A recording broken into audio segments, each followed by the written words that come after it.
Guys, watch this video.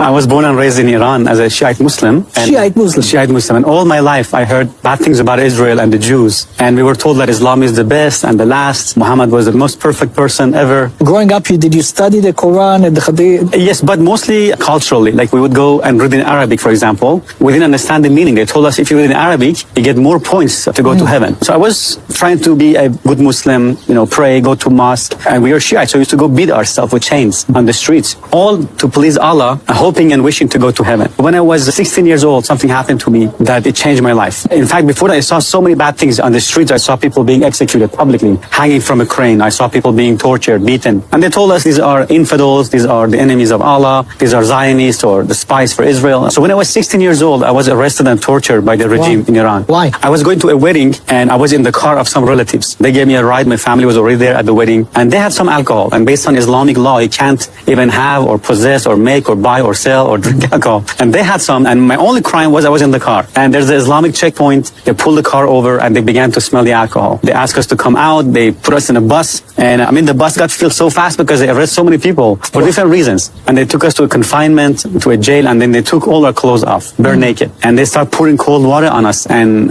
whipping us with this big, thick electric cable. Then they took us threw us into a room, a small room, and we were choking, no food. All that because you were sitting in a car Sitting in the car. that somebody had alcohol in. Exactly. And I was 16. I didn't drink alcohol. I didn't do anything wrong. And I saw the cruelty of these people. I began to say, what kind of religion is this? What kind of justice is this? And my mother said, no, Islam is good. These people make it look bad. I said, okay. Then I began to do my own research. I began to read the Quran, the Hadith, and I saw, wow, so much evil in the Quran. Muhammad killed people. I saw Muhammad beheaded people, cut people's hand off. It says not to be friends with Jews and Christians, Surah 551. In Surah 929, Muhammad said, kill those who don't believe in Allah, His messenger, and in the religion of truth, which is supposedly Islam, kill them unless they pay jizya, blood money. In Surah 928, he cursed the Jews and Christians. In Surah Muhammad verse 4, it says, behead the infidels wherever you find them. So when I saw these things, I saw, wow, this could not be from God. So I lost my faith in Islam completely. So when I was 19 years old, for first time, I heard about Jesus, that Jesus is the Lord, and He died for me, and He rose from the dead. And I said, no, that's too good to be true.